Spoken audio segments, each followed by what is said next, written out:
सुरभि की शादी थी। सुरभि की बड़ी बहन कविता आ चुकी थी। कविता को कविता की माँ ने शादी के 2 महीने पहले ही बुला लिया था कि आजा बहन, सुरभि की सारी तैयारियां करवा देना, इसकी खरीदारी वगैरह में मदद कर देना। हालांकि सुरभि की भाभी कामना भी घर में ही थी, पर क्योंकि कामना घर की बहू थी तो जैसा कि हर ससुराल में होता है, उससे हर बात छुपाई जा रही थी और उसे कुछ भी नहीं बताया जाता था कि क्या खरीदारी की जाएगी, क्या तैयारियां हो रही हैं। कामना के सर पर बस सबको खाना खिलाना और घर के कामों की जिम्मेदारी डाल दी गई थी। शादी के कामों से उसे काफ़ी दूर रखा जा रहा था। कामना और उसका पति सूरज यह सब कुछ देख रहे थे और चुप थे।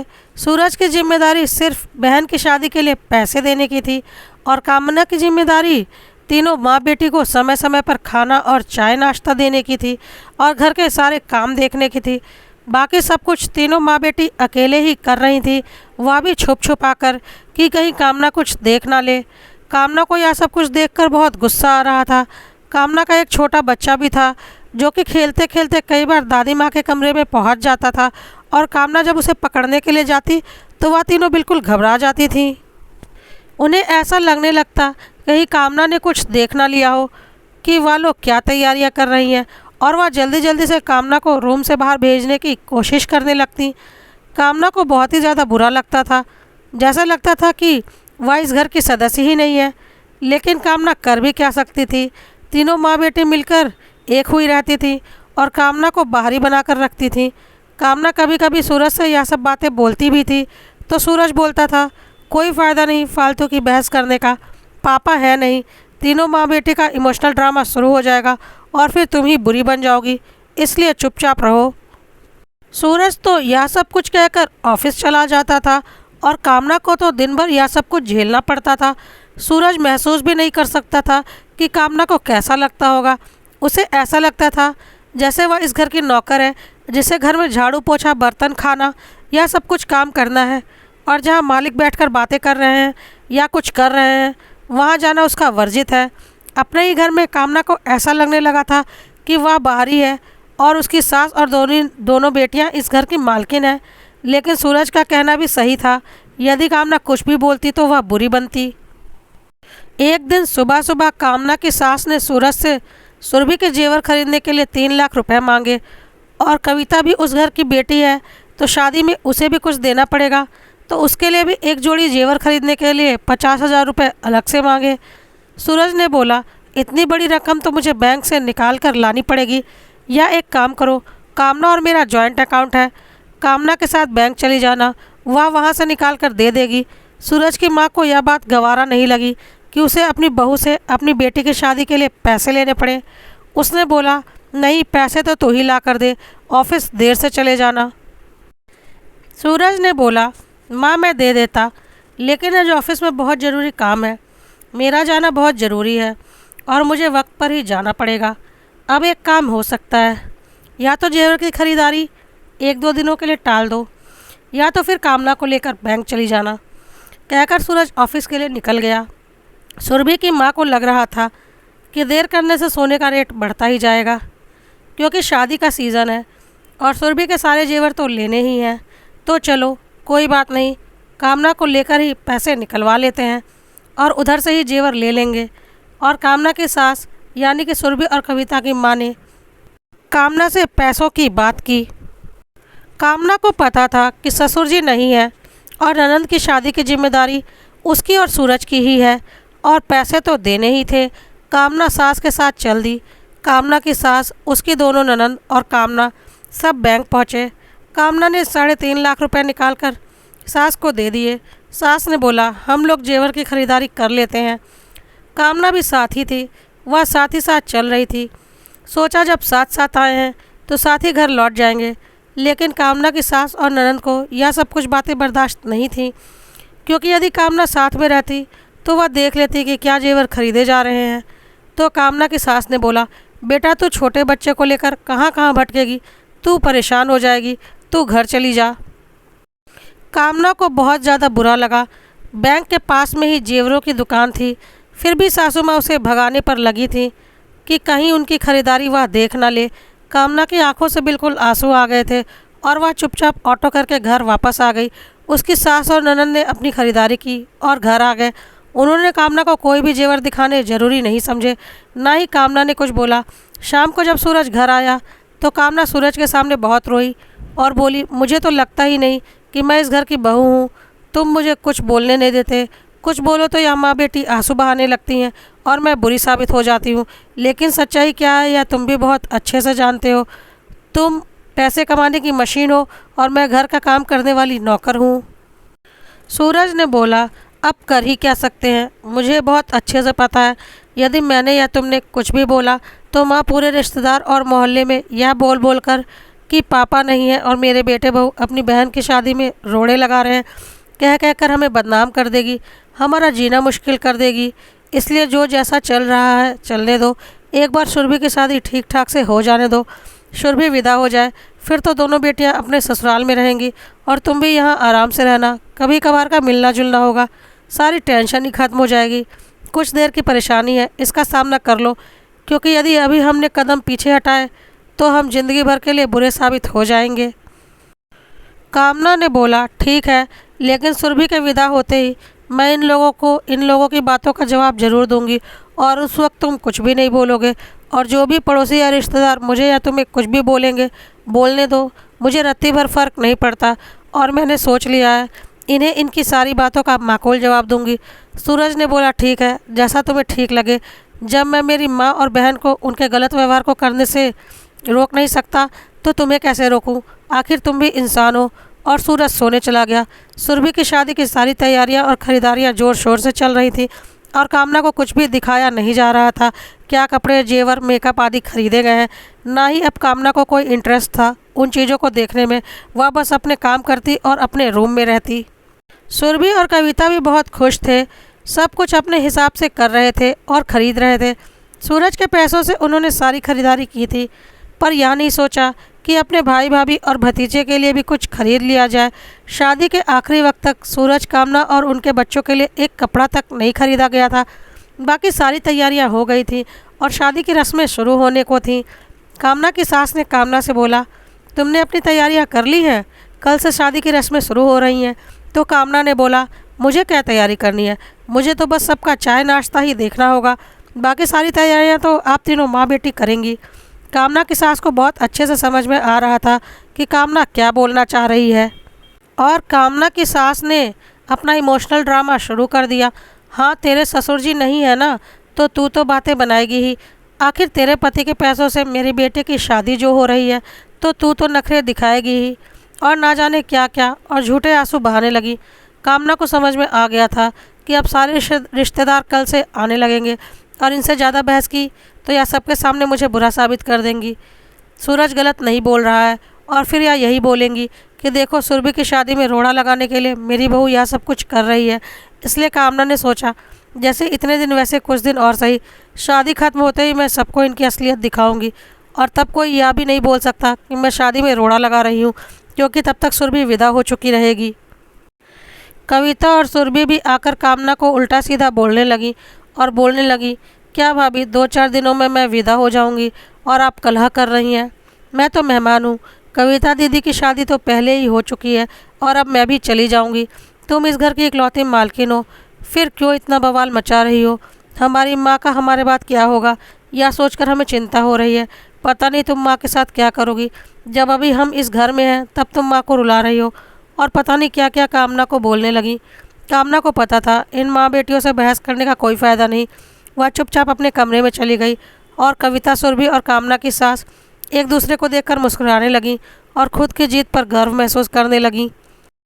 और इसी तरह सुरभि की शादी का दिन भी आ गया और सुरभि की शादी भी हो गई। शादी तक कामना ने खुद को बहुत कंट्रोल करके रखा हुआ था। गुस्सा तो बहुत था उसके अंदर, पर वह बहुत ही सामान्य व्यवहार कर रही थी और सबके सामने अच्छा बर्ताव कर रही थी, क्योंकि वह नहीं चाहती थी उसके और उसके पति के ऊपर कोई लांछन लगे, क्योंकि उन्होंने अपनी ज़िंदगी भर की कमाई ननंद की शादी में लगा दी थी, जिसका कोई मोल इन माँ बेटी की नज़रों में नहीं था। लेकिन कामना ने सोच रखा था कि सुरभि के विदा होते ही वह इन माँ बेटी की असलियत ज़रूर दिखाएगी।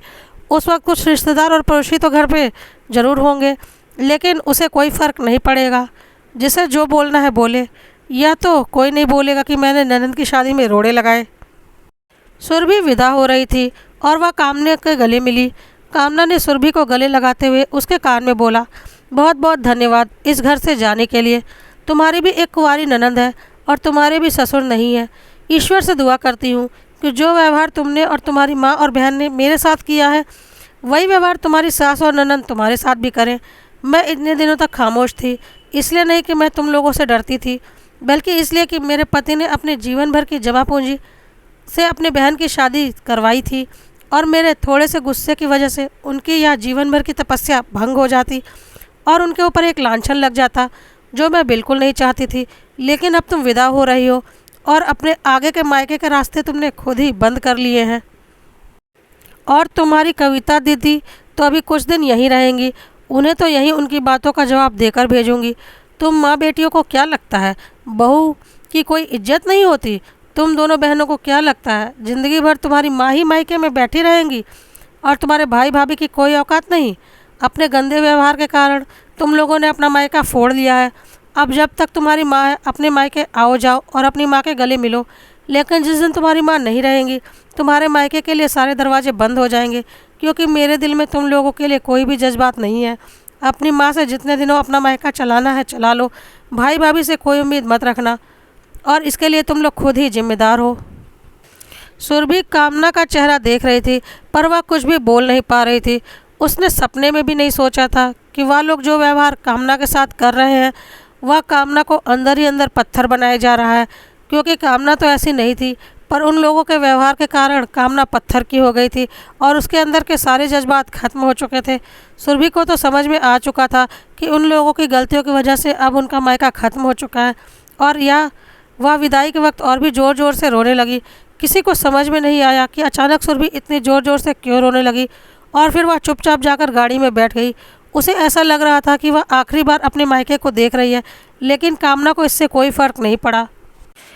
सुरभि के विदा हो जाने के बाद कामना की मौसी सास ने बोला, कामना बेटा यह सारा सामान समेट कर रख ले, ये सब महंगे सामान है, इधर उधर हो जाएंगे, फिर तुम लोगों को बहुत बड़ा नुकसान हो जाएगा। तो कामना ने बोला, अरे मौसी चिंता क्यों करती हैं, कविता दीदी है ना, वह सब कुछ संभाल लेंगी। वैसे भी मैंने शादी में क्या संभाला है, सब कुछ तो कविता दीदी ने अकेले ही मैनेज किया है। सुरभि की शादी में मैंने तो कुछ देखा भी नहीं, क्योंकि मैं तो घर के रसोई के कामों में ही व्यस्त रहती थी और मेरा दायरा रसोई तक ही सीमित था और कविता दीदी के दायरे में रसोई आती ही नहीं थी।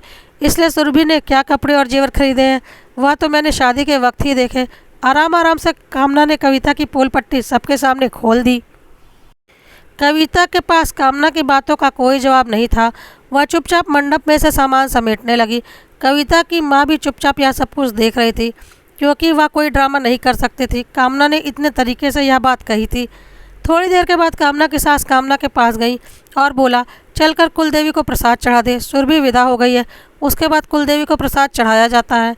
तो कामना ने बोला, मैं क्यों चढ़ा दूँ, कविता दीदी से चढ़वा लीजिए, आखिर सब कुछ तो उन्होंने अकेले ही संभाला है, मुझे तो कुछ दिखाया भी नहीं, प्रसाद चढ़ाने का काम भी वह अकेले ही कर ले। तो सुरभि की सास ने बोला, अरे कविता कैसे चढ़ा सकती है, वह तो इस घर की बहू ही कर सकती है, तेरे पापा होते तो मैं चढ़ा लेती, लेकिन अब तो तुझे ही चढ़ाना पड़ेगा। कामना ने बोला, पागल समझ रखा है क्या मुझे, इतने दिनों से आप तीनों माँ बेटी क्या कर रहे थे, मुझे दिखाई नहीं पड़ रहा था क्या? शादी की सारी रस्में मैंने और सूरज ने सिर्फ इसलिए निभाई क्योंकि मुझे पता था यदि मैं वहाँ पर कुछ भी बोलती तो आप फिर से अपने इमोशनल ड्रामे शुरू कर देती और सारे रिश्तेदार और पड़ोसियों में मुझे बदनाम कर देंगी और सूरज की सारी मेहनत पर पानी फिर जाएगा। इसलिए मैं चुप थी, पर अब सुरभि की शादी हो चुकी है, अब आपको जिसके सामने जो ड्रामे करने हैं कीजिए, मुझे रत्ती भर फ़र्क नहीं पड़ता, लेकिन मैं कोई प्रसाद नहीं चढ़ाने वाली। जब सारे काम कविता दीदी से करवाए हैं तो यह काम भी उन्हीं से करवा लीजिए, आखिर वही तो इस घर की मालकिन है। कहकर कामना ने अपना रूम अंदर से बंद कर लिया। सूरज रूम की तरफ ही आ रहा था। सूरज की माँ ने सूरज से बोला, देख रहे हो ना तेरी बीवी क्या कर रही है। सूरज ने बोला, मैं कुछ नहीं बोल सकता माँ, जब मैं तुम्हें और कविता और सुरभि को कुछ नहीं बोल सका तो मैं कामना को कैसे कुछ बोल दूँ। जब तुम्हें लगता है जो तुम लोगों ने किया सही था तो अब कामना भी जो कर रही है सही है। मैंने ना उस वक्त कुछ बोला था ना अब मैं कुछ बोल सकता हूँ। कहकर सूरज भी रूम के अंदर चला गया। कामना की सास को समझ में आ चुका था कि कामना अब उससे डरने वाली नहीं है, क्योंकि अब उसे किसी भी बदनामी का कोई डर नहीं है। उसने जाकर अपनी देवरानी से यह बोलकर कि कामना के बच्चे ने पॉटी कर दी है और वह उसे साफ कर रही है, तो अब वह प्रसाद नहीं चढ़ा सकती। अपनी देवरानी से प्रसाद चढ़वा लिया। अगले दिन लगभग सारे मेहमान जा चुके थे। बस कामना की चाची सास के परिवार और कविता और उसके पति थे। कामना की सास ने सूरज से बोला, आज सुरभि के पग फेरों की रस्म है, जाकर उसे ले आ। सूरज कुछ बोलता उसके पहले ही कामना ने बोला, सूरज क्यों लेकर आएंगे? सूरज ने क्या जिम्मेदारी निभाई है? सब कुछ तो कविता दीदी ने अकेले किया है मालकिन बनकर, तो अब सुरभि के पग फेरों की रस्म भी कविता दीदी ही करवाएंगी। सूरज बिल्कुल नहीं जाएंगे, कहकर लगभग खींचते हुए कामना सूरज को रूम में ले गई। चाची सास को बिल्कुल समझ में नहीं आ रहा था कि कामना ऐसा व्यवहार क्यों कर रही है, क्योंकि वह कामना से पहले भी मिल चुकी थी। वह बहुत ही सुलझी हुई सभ्य महिला थी, लेकिन कविता और कविता की माँ को सब कुछ समझ में आ रहा था। कविता और उसकी माँ चुपचाप खड़े थे। अब वह ड्रामा भी किसके सामने करते? कोई ड्रामा देखने के लिए वहाँ बचा ही नहीं था, क्योंकि कामना की चाची सास भी बहुत सुलझी हुई महिला थी और वह बहुत अच्छे से अपनी जेठानी को जानती थी। कविता का पति यह बोलते हुए चला गया कि तुम अपने मायके के पछड़ों को खुद ही संभालो और जब दिल करे खुद ही आ जाना। कामना की चाची सास कामना के रूम में गई और पूछा क्या हो गया है, तो सूरज ने सारी बात अपनी चाची को बताई। सूरज की आंखों से लगभग आंसू आ गए थे। जो पराया व्यवहार इन माँ बेटियों ने सूरज और कामना के साथ किया था। चाची ने बोला, मुझे तो पहले से ही पता था मेरी जेठानी के क्या लक्षण हैं, और उसने अपनी बेटियों को भी अपने जैसा ही बना दिया। खैर, अब पग फेरों की रस्म तो करवानी ही पड़ेगी। तुम दोनों ने जो बातें बताई, तुम दोनों से ज़बरदस्ती भी नहीं कर सकती। कोई बात नहीं, मैं बिट्टू को भेज देती हूँ सुरभि को लाने के लिए। बिट्टू सूरज का छोटा चचेरा भाई था और चाची ने अपने बेटे बिट्टू को सुरभि को लाने के लिए भेज दिया। कविता ने अपनी माँ से बोला, मैं भी अपने ससुराल जा रही हूँ, मेरे पति गुस्से में यहाँ से निकल गए हैं। कविता की माँ उसे रोकना चाह रही थी और कविता को पता था अभी यहाँ रुकने से सिवाय बेइज्जती के उसे कुछ नहीं मिलेगा, और वह अपना सामान पैक करने लगी। जब कविता जा रही थी तो सूरज हॉल में ही बैठा था। कविता ने बोला, अच्छा सूरज भाई, मैं चलती हूँ। सूरज ने बस आँख उठाकर कविता की ओर देखा और कोई रिस्पॉन्स नहीं दिया। कविता को समझ में आ चुका था कि रिश्तों में दरार आ गई है, पर अब वह क्या कर सकती थी? इन सब की जिम्मेदार वह खुद ही थी। पता नहीं किस गुमान में तीनों माँ बेटी ने यह सब कुछ किया था। खैर, कविता घर के बाहर आ गई। खिड़की से कामना बाहर की ओर देख रही थी और दोनों की नज़रें आपस में टकराई। कविता ने कामना से नज़रों में ही बोला, मैं जा रही हूँ। तो कामना की नज़रों को देखकर कविता को समझ में आ गया कि जैसे वह बोल रही हो, अब यहाँ आने की कोई ज़रूरत नहीं। जबकि पहले कभी कविता आई थी तो कामना ने कभी खाली हाथ उसे जाने नहीं दिया था। आज पहली बार ऐसा हो रहा था कि कामना उसे गुड बाय बोलने बाहर नहीं आई थी। वह इसकी शिकायत किससे करती? आखिर खुद का व्यवहार भी तो उसे पता था कि उसने इन 2 महीनों में क्या किया है। और कविता चली गई। उधर बिट्टू सुरभि को लेकर पग फेरों के लिए आ गया, लेकिन कामना अपने रूम से बाहर भी नहीं निकली। सभी को पता था कि कामना अब उसकी कोई खातिरदारी नहीं करने वाली। कामना की चाची सास ने सुरभि का स्वागत किया और जो भी रस्म करनी थी सुरभि की चाची ने ही किया। कामना और सूरज रूम से बाहर भी नहीं निकले। सूरज तो एक बार सुरभि से मिलने के लिए जाना भी चाहता था, पर कामना का गुस्सा देखकर उसकी हिम्मत नहीं हुई, क्योंकि इन 2 महीनों में कामना के साथ जो कुछ भी हुआ, किस दर्द से वह गुजरी है, यह उसने हर रात देखा था। सुरभि और सुरभि की माँ खामोश थे। उन्होंने सोचा भी नहीं था कि उनके किए का इतना बड़ा अंजाम होगा। वह तो यही सोच रहे थे कि जैसे आज तक सब कुछ ठीक हो रहा है, आगे भी ठीक होता रहेगा। सुरभि की चाची ने सुरभि से बोला, देख सुरभि, तेरी माँ बहुत तेज़ औरत है। मैं उसे बहुत अच्छे से जानती हूँ, क्योंकि वह मेरी जेठानी है, और अब उसने अपने जैसा ही अपनी दोनों बेटियों को भी बना दिया है। तेरी भाभी बहुत अच्छी है, तुझे भी पता है। उसने हमेशा तुम लोगों के लिए किया है, नहीं तो आज इस ज़माने में कोई भी भाई भाभी अपने जीवन भर की जमा पूंजी बहन की शादी में लगा दे, यह कोई नहीं कर सकता। लेकिन इसके बाद भी तुम लोगों ने अपने भाभी की कोई कदर नहीं की। क्या तुम्हारी माँ जीवन भर मायके में बैठी रहेगी? नहीं ना, आगे का मायका भाई भाभी ही चलाएंगे। एक काम कर, अभी तो वह बहुत गुस्से में है, कुछ दिन रुक जा, लेकिन उसके बाद अपनी भाभी को मना लेना। वह बहुत ही अच्छी है, ज़रूर मान जाएगी। सुरभि ने बोला, हाँ चाची, मुझे मेरा मायका वापस चाहिए।